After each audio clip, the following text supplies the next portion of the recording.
I am a Bullis student tutor, and in this video, we will be learning about ethos, logos, and pathos. The goal of persuasive writing is to make your audience believe that your ideas are more correct, more valid than anyone else's.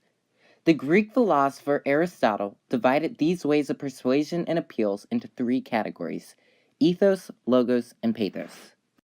To really understand these 3 ideas, it's important one knows rhetoric. Rhetoric is the art of speaking or writing effectively. Aristotle himself defined it as the ability in each particular case to see the available means of persuasion. He further went on to say the 3 main forms of rhetoric were ethos, logos, and pathos, and in order to be an effective writer, one must understand when to use each one. To begin, ethos. Ethos is an appeal by the source's credibility. We naturally tend to be persuaded by people who we view as trustworthy, likable, and worthy of our respect. If we view the person trying to persuade us as someone who's well educated in the topic and someone who has our best interest in their mind, then they may be successful in persuading us to believe what they view as valid. To help us understand, let's look at ethos in action. We go to the dentist and we meet a doctor who tells you, I am a doctor of dental surgery, and I recommend clean toothpaste to keep your teeth white. Take a look at the first slide. I am a doctor of dental surgery. By saying this, the doctor establishes himself as an expert in dental hygiene, thus making him a credible source to persuade us to use clean toothpaste. Our next form of persuasion is logos. Logos is an appeal to logic. In order for one to use logos, they would probably support their argument with facts, figures, or statistics.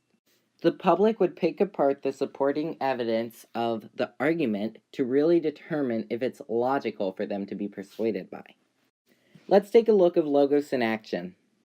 You go to a dental hygienist and they tell you, recent studies conclude clean toothpaste removes 40% more plaque and makes your teeth 20% whiter than all other types of toothpaste.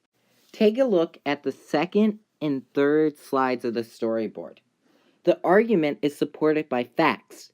Clean toothpaste removes 40% more plaque and makes your teeth 20% whiter. By adding these statistics and numbers, it makes it more logical for the viewer to buy clean toothpaste. And finally, pathos, which is arguably the strongest and most effective form of persuasion. Pathos appeals to your emotion. This is because we naturally bend in the direction of what we feel is more advantageous or better for our self-interest.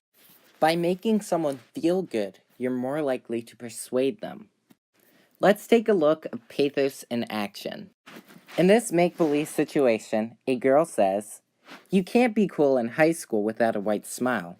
How do you flirt if you're worried your teeth are stained? But for peace of mind, I use clean toothpaste.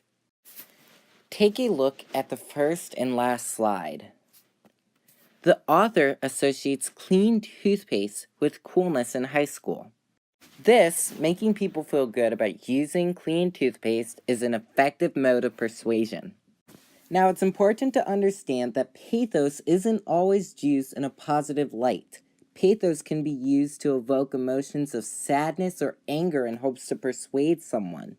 An example of this would be talking about sad subjects like hunger or disease with a desire to get people to support a cause, maybe to ending this.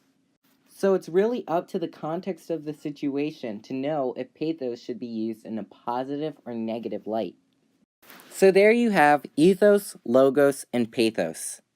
The important ideas of this video are ethos is an appeal by credibility, logos is an appeal by logic, and pathos is an appeal by emotions. And remember, next time you try to persuade somebody, be sure to consult Aristotle's 3 forms of rhetoric. This has been a Bullis Student Tutors video. If you enjoyed this video, please be sure to check out the rest of the videos on our page. Thanks for watching.